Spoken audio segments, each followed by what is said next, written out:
नमस्कार, मैं नाज़मीन खान और आप देख रहे हैं एसपीएन 9 न्यूज। 2025 के विधानसभा चुनाव से पहले बिहार में एक बार फिर से सांप सीढ़ी का खेल देखता हुआ नजर आ रहा है और इस सांप सीढ़ी के खेल में मोहरा कहीं ना कहीं बिहार के मुख्यमंत्री नीतीश कुमार ही नजर आ रहे हैं। जहां भारतीय जनता पार्टी की तरफ से दावा किया जा रहा था कि 2025 का विधानसभा चुनाव नीतीश कुमार के नेतृत्व में खेला जाएगा, तो वहीं भारतीय जनता पार्टी के पूर्व सांसद नीतीश कुमार के खिलाफ ही हल्ला बोलते हुए नजर आए, जिसके जरिए कहा जा रहा है कि भारतीय जनता पार्टी में ही आपसी सहमति नजर नहीं आ रही है और यही आपसी सहमति नजर न आना भारतीय जनता पार्टी को दो फाड़ में बांट सकती है, दो गुटों में भी बांट सकती है और कहीं ना कहीं भारतीय जनता पार्टी से अलग हटते हुए नीतीश कुमार भी नजर आ सकते हैं। नीतीश कुमार को लेकर भारतीय जनता पार्टी के पूर्व सांसद अश्विनी चौबे ने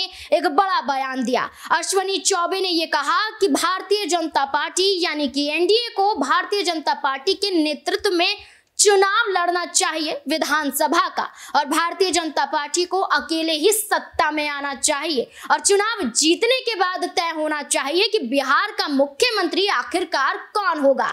जहां भारतीय जनता पार्टी नीतीश कुमार के नेतृत्व में चुनाव लड़ना चाहती है, यानी कि नीतीश कुमार के चेहरे पर चुनाव लड़ा जाएगा तो नीतीश कुमार मुख्यमंत्री होंगे, लेकिन अश्विनी चौबे का यह बयान दर्शाता है कि वो नीतीश कुमार को मुख्यमंत्री बनता हुआ नहीं देखना चाहते हैं। अश्विनी चौबे वही हैं जिनका बक्सर से भारतीय जनता पार्टी टिकट भी काट देती है, जिसके बाद अलगाववादी बगावती सुर वो उठाते हुए नजर आते हैं, लेकिन अब भारतीय जनता पार्टी को नसीहत दे रहे हैं। क्या यही नसीहत अब जेडीयू और बीजेपी का गठबंधन तोड़ती हुई नजर आएगी? इससे जुड़े हुए कई और सवाल यहां पर बनते हैं। मेरे सहयोगी तनुज मेरे साथ मौजूद हैं।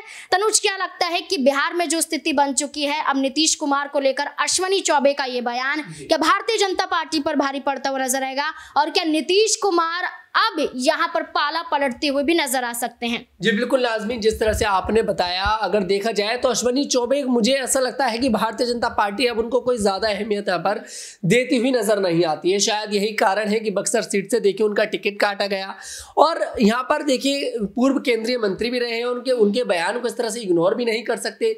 वो यहाँ पर मांग कर रहे हैं और कहीं ना कहीं संकेत भी दे रहे हैं कि भाई नीतीश कुमार और प्रधानमंत्री मोदी के बीच में जरूर कुछ ना कुछ खटपट दिखाई दे रही है। जिक्र करा जाए भी, नालंदा यूनिवर्सिटी का उद्घाटन करने पीएम मोदी पहुंचे, नीतीश कुमार एयरपोर्ट पर मोदी जी को लेने नहीं पहुंचे। हालांकि देखिए ये रूल होता है कि अगर प्रधानमंत्री आपके स्टेट में आता है तो आपको उन्हें रिसीव करने के लिए एयरपोर्ट जाना होता है। वहीं नालंदा यूनिवर्सिटी से कुछ तस्वीरें सामने आई थी जिसमें नीतीश कुमार थोड़ा सा नाराज नजर आ रहे थे। अब एक थोड़ा सा फ्लैशबैक में जाना चाहूंगा। यहाँ पर जब चुनाव प्रचार चल रहा था बिहार के अंदर, तब एक गाड़ी पर देखा जाए तो पीएम मोदी भी थे और उसी बराबर में खड़े थे नीतीश कुमार। लेकिन नीतीश कुमार के हाथ में किसका सिंबल था? भारतीय जनता पार्टी का सिंबल किसका होना चाहिए था? अपनी पार्टी का। यहां पर पार्टी के कार्यकर्ता नाराज नजर आए। यहां पर नीतीश कुमार थोड़े से उदास भी दिखाई दिए। चर्चा हुई कि भाई साथ छोड़ सकते हैं। एनडीए की सरकार बन गई, 12 सांसद भी दे दिए और कहा जाता है कि भारतीय जनता पार्टी ने अगर बिहार में जो जीत दर्ज करी है वो सिर्फ जेडीयू के बलबूते पर जीत दर्ज करी है। ऐसे में नीतीश कुमार अब अगर देखिए यहां पर खेल बिगाड़ना चाहे तो खेल जरूर बिगाड़ सकते हैं, क्योंकि यहाँ ना तो देखिए यहाँ पर कोई बड़ी जिम्मेदारी यहाँ पर मिलती नजर आई है नीतीश कुमार की पार्टी के लिए, ना तो यहाँ पर डिप्टी स्पीकर की जो मांग करी जा रही थी वो दिया गया, रेल मंत्रालय की मांग करी जा रही थी वो नहीं दिया, वित्त मंत्रालय की मांग करी जा रही थी वो नहीं दिया। भारतीय जनता पार्टी ने सब बड़े बड़े पद अपने पास रख लिए और स्पीकर को लेकर चर्चा थी कि भाई स्पीकर शायद टीडीपी से बना दिया जाएगा या फिर जेडीयू से बना दिया जाएगा, लेकिन नहीं बनाया गया। अब कहीं ना कहीं अगर देखा जाए तो नीतीश कुमार के हाथ में बाजी तो जरूर है, 12 सांसद उनके हाथ में है और जब एक जो देखिए कड़ी होती है और अगर वो एक कड़ी टूटने लगे तो धीरे धीरे कर वो सारी कड़ियां टूटने लगती हैं। और जो एनडीए गठबंधन है वो एक कड़ी की माला है। अगर जेडीयू साथ छोड़ती है तो मुझे लगता है टीडीपी भी यहाँ पर पीछे नहीं हटती दिखाई देगी और नीतीश कुमार कहीं ना कहीं नाराज नजर आ रहे हैं और 3 दिन के देखिए यहाँ पर दौरे पर आ रखे हैं दिल्ली के लिए। प्रधानमंत्री मोदी से मुलाकात करेंगे, अमित शाह से मुलाकात करेंगे। लेकिन मैं यहाँ पर थोड़ा सा गौर करना चाहूंगा सम्राट चौधरी के उस बयान पर जो उन्होंने पहले दिया था कि भाई नीतीश कुमार के नेतृत्व में ही चुनाव लड़ा जाएगा। लेकिन ये वही सम्राट चौधरी हैं जिन्होंने कहा था कि जब तक नीतीश कुमार को सीएम की कुर्सी से नीचे नहीं गिरा देता तब तक अपने सर से पगड़ी नहीं हटाऊंगा और आज तक वो पगड़ी हटी भी नहीं है नाज़मीन जी। देखिए बिल्कुल, यहाँ पर जिस तरीके से तनुज आपने कहा कि भारतीय जनता पार्टी नीतीश कुमार के नेतृत्व की वजह से ही बिहार में लोकसभा का चुनाव जीतती हुई नजर आई। 16 सीटें मिली, 12 सीटों पर जीत दर्ज करते हुए नजर आई पार्टी है। लेकिन यहाँ पर यह भी नहीं भूलना चाहिए कि भारतीय जनता पार्टी से जहां अश्विनी चौबे नीतीश कुमार के खिलाफ बोल रहे हैं, तो वहीं भारतीय जनता पार्टी के ही एक और नेता संजय पासवान ये दावा करते हैं कि बिना नीतीश कुमार के भारतीय जनता पार्टी शून्य है, यानी कि जीरो के बराबर है। तो यही बात अब यहाँ पर कांग्रेस पार्टी के जो यहाँ पर नेता हैं, या बात करें निर्दलीय सांसद हैं पप्पू यादव, वो कह रहे हैं कि अगर नीतीश कुमार पहले ही आरजेडी के साथ आ जाते, महागठबंधन की तरफ आ जाते, तो कम से कम यहाँ पर हम 30 से 35 सीटों पर जीत दर्ज करते हुए नजर आते। ये दावा पप्पू यादव कर रहे हैं और पप्पू यादव के नीतीश कुमार की तारीफ करते हुए नजर आ रहे हैं। क्या ये तारीफ वो इस आधार पर कर रहे हैं कि अब नीतीश कुमार की वापसी होगी तो उनके खिलाफ क्या बोलना? क्या लगता है कि पप्पू यादव ने जो कहा कि नीतीश कुमार हैं तो भारतीय जनता पार्टी है, तो क्या अब नीतीश कुमार नहीं रहेंगे तो भारतीय जनता पार्टी सत्ता से हटती हुई बिहार में नजर आएगी और आरजेडी को फायदा पहुंचेगा? क्या मुलाकात यहां पर हो सकती है तेजस्वी यादव सहित? जी बिल्कुल, यहाँ पर नाज़मीन देखिए, अगर बात करी जाए जिस तरह से पप्पू यादव कहते नजर आ रहे हैं, लेकिन मुझे समझ में नहीं आ रहा पप्पू यादव आरजेडी की क्यों इतनी साइड ले रहे हैं। वो कह रहे हैं कि भाई आरजेडी के साथ अगर चुनाव लड़ते 35 सीटें हम जीतते नजर आते। पप्पू यादव ने भी आरजेडी के साथ मिलकर चुनाव नहीं लड़ा, अलग चुनाव लड़ा, निर्दलीय चुनाव लड़ा और आरजेडी की जो इंडिया गठबंधन की प्रत्याशी थी उनको हरा दिया। तो ऐसे में कहीं ना कहीं पप्पू यादव का बोलना ठीक है। अभी वो कहीं ना कहीं अपने आप को कांग्रेस का हिस्सा मानते हैं। प्रियंका गांधी से देखिए मुलाकात भी करी और कहीं ना कहीं संकेत कांग्रेस की तरफ से दिए जा रहे हैं कि आप हमारा ही हिस्सा है, आप हमारे ही नेता हैं, कोई दिक्कत नहीं है, अब आपने जीत दर्ज कर ली है।